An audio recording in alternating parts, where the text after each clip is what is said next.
Aepyornis Island by H.G. Wells. The man with the scarred face leant over the table and looked at my bundle. "Orchids?" he asked. "A few," I said. "Cypripediums?" he said. "Chiefly," said I. "Anything new?" I thought not. I did these islands 27 years ago.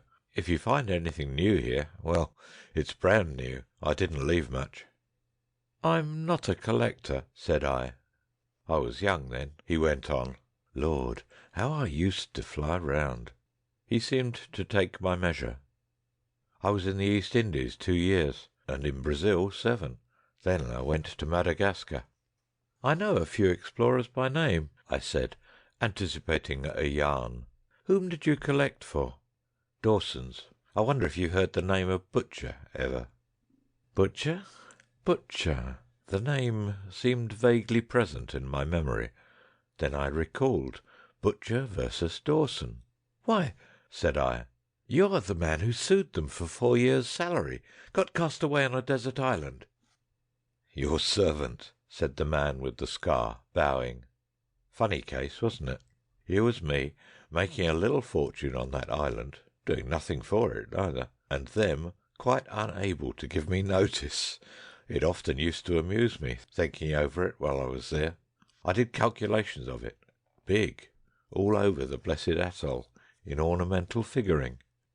"How did it happen?" said I. "I don't rightly remember the case." "Well, you've heard of the Aepyornis?" "Rather. Andrews was telling me of a new species he was working on only a month or so ago.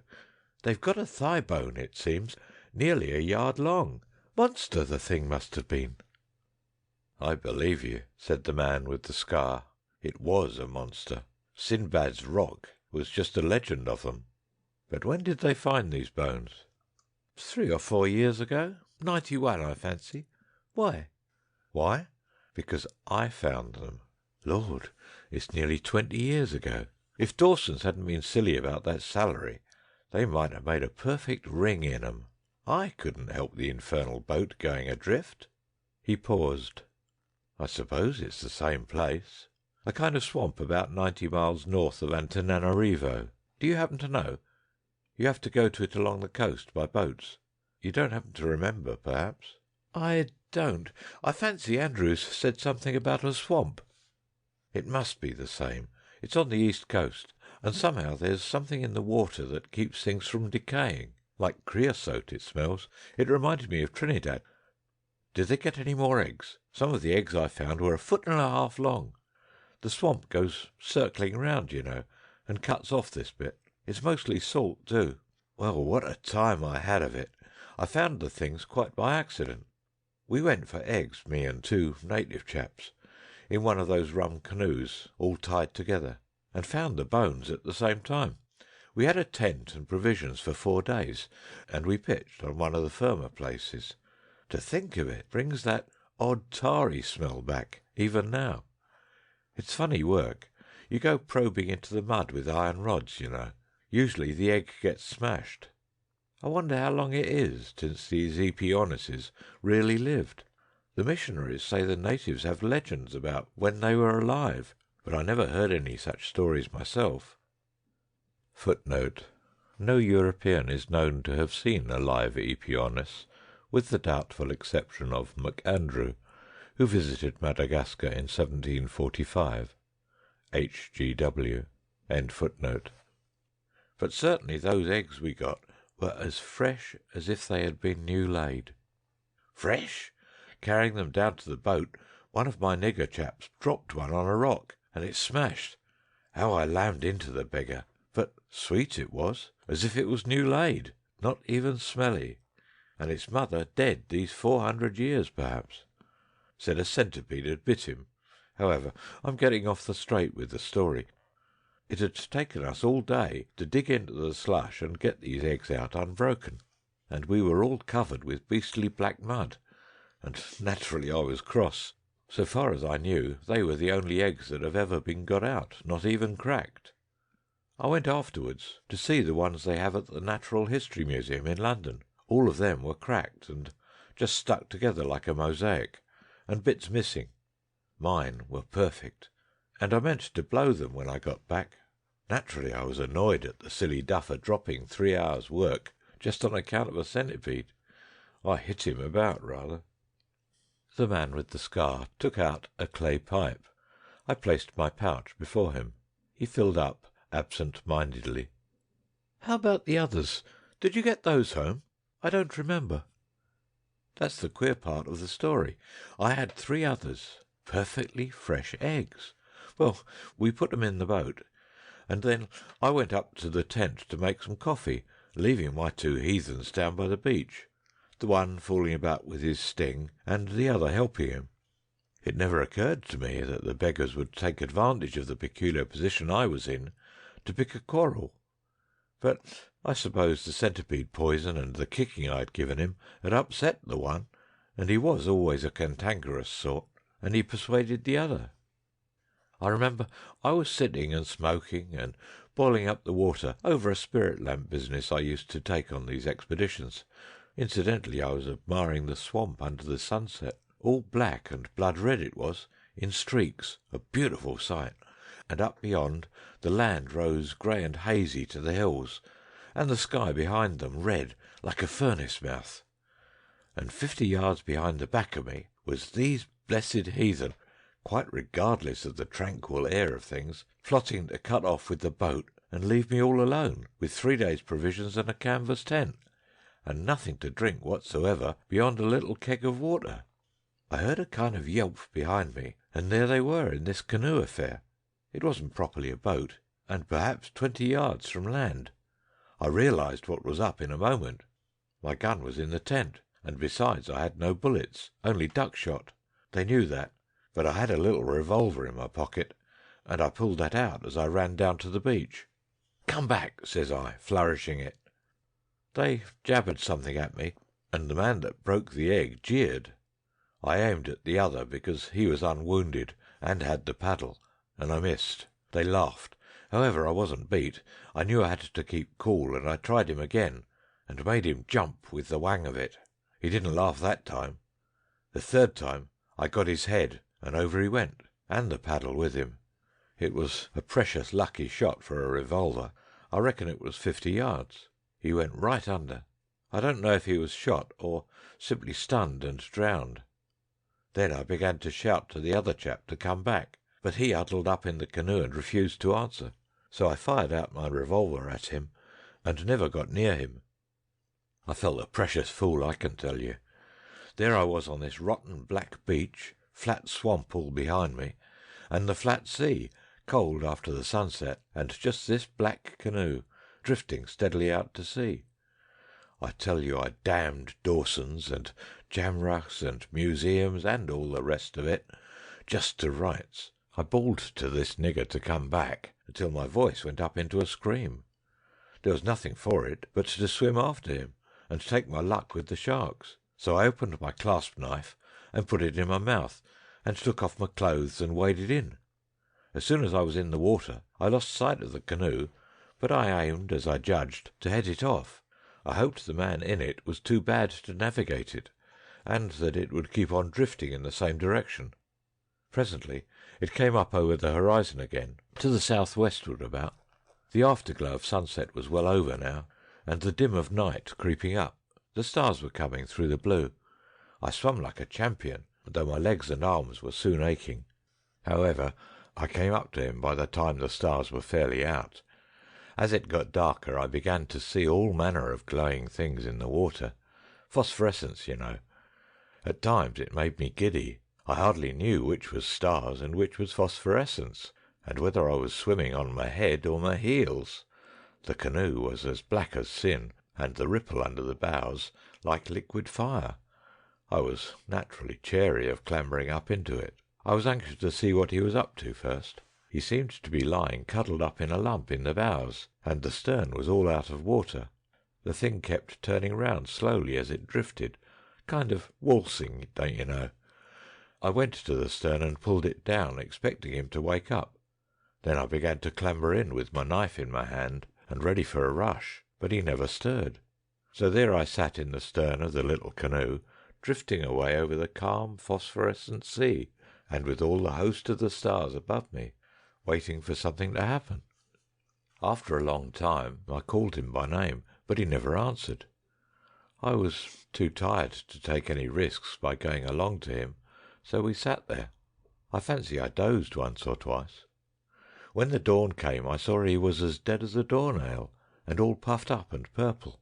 My 3 eggs and the bones were lying in the middle of the canoe, and the keg of water and some coffee and biscuits wrapped in a Cape Argus by his feet, and a tin of methylated spirit underneath him.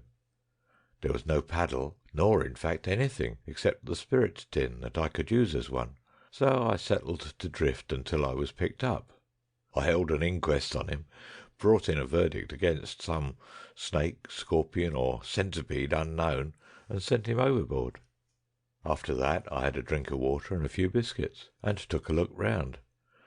I suppose a man low down as I was don't see very far. Leastways, Madagascar was clean out of sight, and any trace of land at all. I saw a sail going south-westward, looked like a schooner, but her hull never came up. Presently the sun got high in the sky and began to beat down upon me. Lord, it pretty near made my brains boil.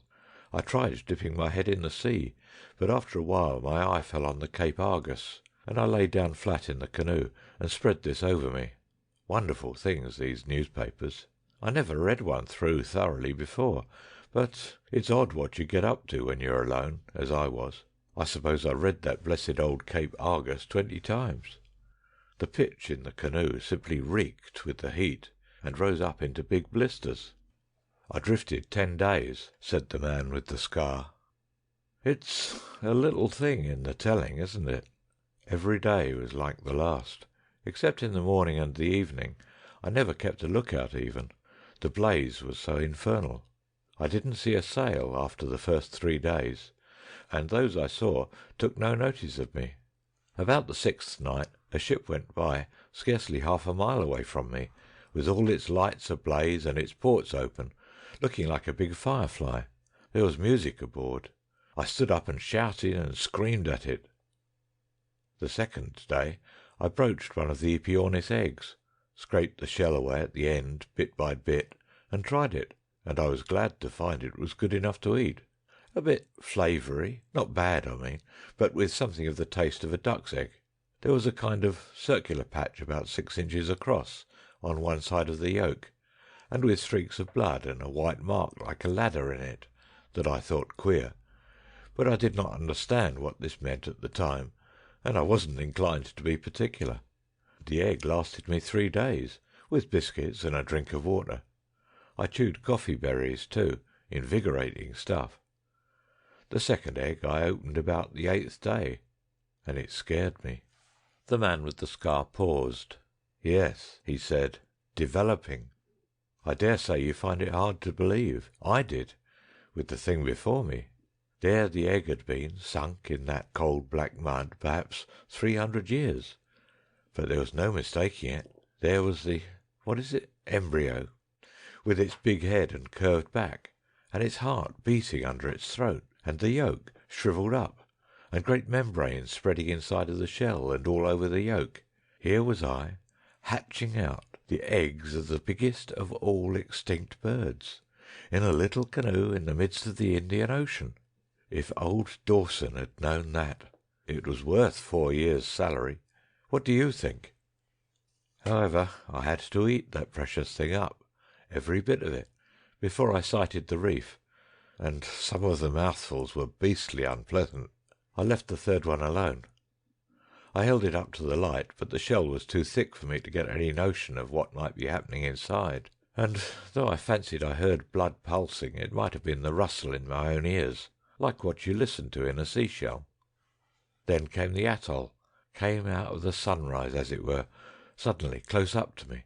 I drifted straight towards it, until I was about half a mile from shore, not more, and then the currents took a turn, and I had to paddle as hard as I could with my hands and bits of the Aepyornis shell to make the place. However, I got there. It was just a common atoll, about 4 miles round, with a few trees growing and a spring in one place, and the lagoon full of parrotfish. I took the egg ashore and put it in a good place, well above the tide lines and in the sun, to give it all the chance I could, and pulled the canoe up safe and loafed about, prospecting. It's rum how dull an atoll is. As soon as I had found a spring, all the interest seemed to vanish. When I was a kid, I thought nothing could be finer or more adventurous than the Robinson Crusoe business, but that place was as monotonous as a book of sermons. I went round finding eatable things and generally thinking, but I tell you I was bored to death before the first day was out. It shows my luck. The very day I landed, the weather changed. A thunderstorm went by to the north and flicked its wing over the island, and in the night there came a drencher and a howling wind slap over us. It wouldn't have taken much, you know, to upset that canoe. I was sleeping under the canoe, and the egg was luckily among the sand higher up the beach, and the first thing I remember was a sound like 100 pebbles hitting the boat at once, and a rush of water over my body. I'd been dreaming of Antananarivo, and I sat up and hollowed to Intoshi to ask her what the devil was up, and clawed out at the chair where the matches used to be. Then I remembered where I was. There were phosphorescent waves rolling up as if they meant to eat me, and all the rest of the night as black as pitch. The air was simply yelling. The clouds seemed down on your head almost, and the rain fell as if heaven was sinking, and they were bailing out the waters above the firmament. One great roller came writhing at me like a fiery serpent, and I bolted. Then I thought of the canoe, and ran down to it as the water went hissing back again, but the thing had gone. I wondered about the egg then, and felt my way to it. It was all right, and well out of reach of the maddest waves, so I sat down beside it and cuddled it for company. Lord, what a night that was! The storm was over before the morning. There wasn't a rag of cloud left in the sky when the dawn came, and all along the beach there were bits of plank scattered, which was the disarticulated skeleton, so to speak, of my canoe. However, that gave me something to do, for, taking advantage of two of the trees being together, I rigged up a kind of storm shelter with these vestiges, and that day the egg hatched. Hatched, sir, when my head was pillowed on it, and I was asleep. I heard a whack, and felt a jar, and sat up, and there was the end of the egg pecked out, and a rum little brown head looking out at me. "Lord," I said, "you're welcome," and with a little difficulty he came out. He was a nice friendly little chap at first, about the size of a small hen, very much like most other young birds, only bigger. His plumage was a dirty brown to begin with a sort of grey scab that fell off it very soon, and scarcely feathers, a kind of downy hair. I can hardly express how pleased I was to see him. I tell you, Robinson Crusoe don't make near enough of his loneliness. But here was interesting company. He looked at me and winked his eye from the front backwards, like a hen, and gave a chirp and began to peck about at once, as though being hatched 300 years too late was just nothing.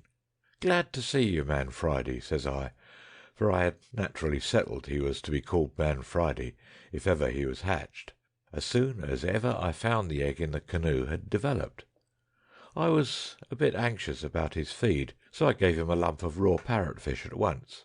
He took it and opened his beak for more. I was glad of that, for, under the circumstances, if he'd been at all fanciful, I should have had to eat him after all. You'd be surprised what an interesting bird that Aepyornis chick was. He followed me about from the very beginning. He used to stand by me and watch while I fished in the lagoon, and go shares in anything I caught. And he was sensible, too. There were nasty green warty things like pickled gherkins used to lie about on the beach, and he tried one of these and it upset him. He never even looked at any of them again. And he grew. You could almost see him grow, and as I was never much of a society man, his quiet, friendly ways suited me to a T. For nearly 2 years we were as happy as we could be on that island. I had no business worries, for I knew my salary was mounting up at Dawson's. We would see a sail now and then, but nothing ever came near us.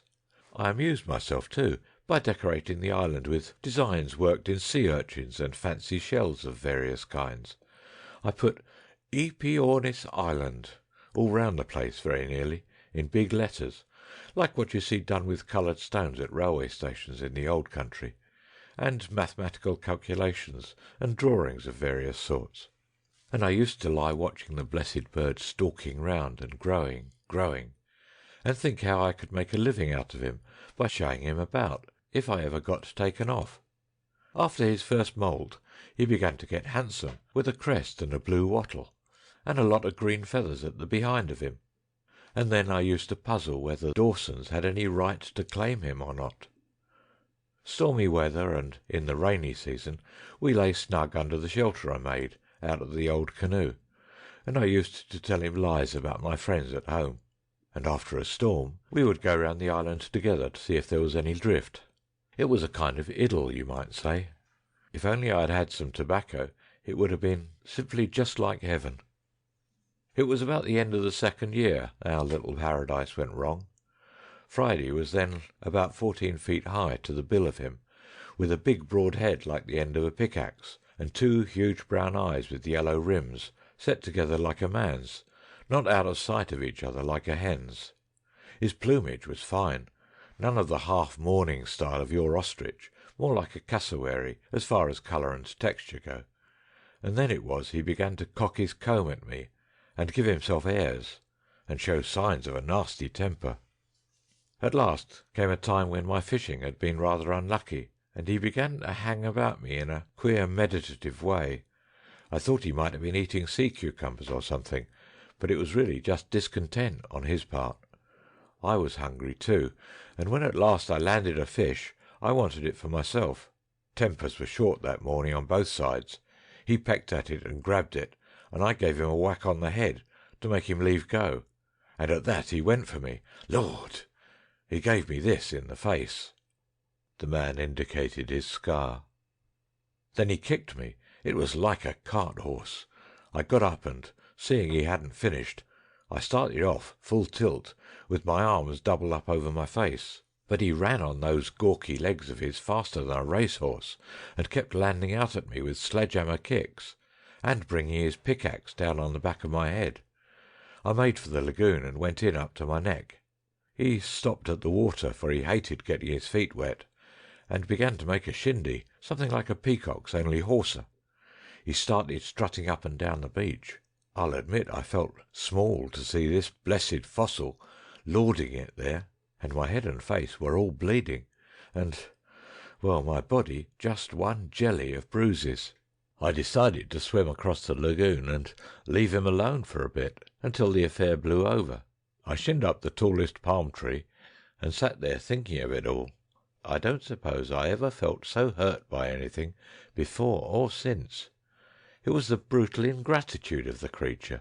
I'd been more than a brother to him. I'd hatched him, educated him, a great gawky, out-of-date bird, and me, a human being, heir of the ages and all that. I thought after a time he'd begin to see things in that light himself, and feel a little sorry for his behaviour. I thought if I was to catch some nice little bits of fish perhaps, and go to him presently in a casual kind of way, and offer them to him, he might do the sensible thing. It took me some time to learn how unforgiving and cantankerous an extinct bird can be. Malice! I won't tell you all the little devices I tried to get that bird round again. I simply can't. It makes my cheek burn with shame even now to think of the snubs and buffets I had from this infernal curiosity. I tried violence. I chucked lumps of coral at him from a safe distance, but he only swallowed them. I shied my open knife at him, and almost lost it, though it was too big for him to swallow. I tried starving him out, and struck fishing, but he took to picking along the beach at low water after worms, and rubbed along on that. Half my time I spent up to my neck in the lagoon, and the rest up the palm trees. One of them was scarcely high enough, and when he caught me up it, he had a regular bank holiday with the calves of my legs. It got unbearable. I don't know if you've ever tried sleeping up a palm tree. It gave me the most horrible nightmares. Think of the shame of it, too. Here was this extinct animal mooning about my island like a sulky duke, and me not allowed to rest the sole of my foot on the place. I used to cry with weariness and vexation. I told him straight that I didn't mean to be chased about a desert island by any damned anachronisms. I told him to go and peck a navigator of his own age, but he only snapped his beak at me, great ugly bird, all legs and neck. I shouldn't like to say how long that went on altogether. I'd have killed him sooner if I'd known how. However, I hit on a way of settling him at last. It is a South American dodge. I joined all my fishing lines together with stems of seaweed and things, and made a stoutish string, perhaps 12 yards in length or more, and I fastened 2 lumps of coral rock to the ends of this. It took me some time to do, because every now and then I had to go into the lagoon or up a tree, as the fancy took me. This I whirled rapidly round my head, and then let it go at him. The first time I missed, but the next time the string caught his legs beautifully and wrapped round them again and again. Over he went. I threw it standing waist deep in the lagoon, and as soon as he went down I was out of the water and sawing at his neck with my knife. I don't like to think of that even now. I felt like a murderer while I did it, though my anger was hot against him. When I stood over him and saw him bleeding on the white sand, and his beautiful great legs and neck writhing in his last agony, pugh! With that tragedy, loneliness came upon me like a curse. Good Lord, you can't imagine how I missed that bird. I sat by his corpse and sorrowed over him, and shivered as I looked round the desolate, silent reef. I thought of what a jolly little bird he had been when he was hatched, and of 1,000 pleasant tricks he had played before he went wrong. I thought if I'd only wounded him, I might have nursed him round into a better understanding. If I'd had any means of digging into the coral rock, I'd have buried him. I felt exactly as if he was human. As it was, I couldn't think of eating him, so I put him in the lagoon, and the little fishes picked him clean. I didn't even save the feathers. Then one day a chap cruising about in a yacht had a fancy to see if my atoll still existed. He didn't come a moment too soon, for I was about sick enough of the desolation of it, and only hesitating whether I should walk out into the sea and finish up the business that way, or fall back on the green things. I sold the bones to a man named Winslow, a dealer near the British Museum, and he says he sold them to old Havers.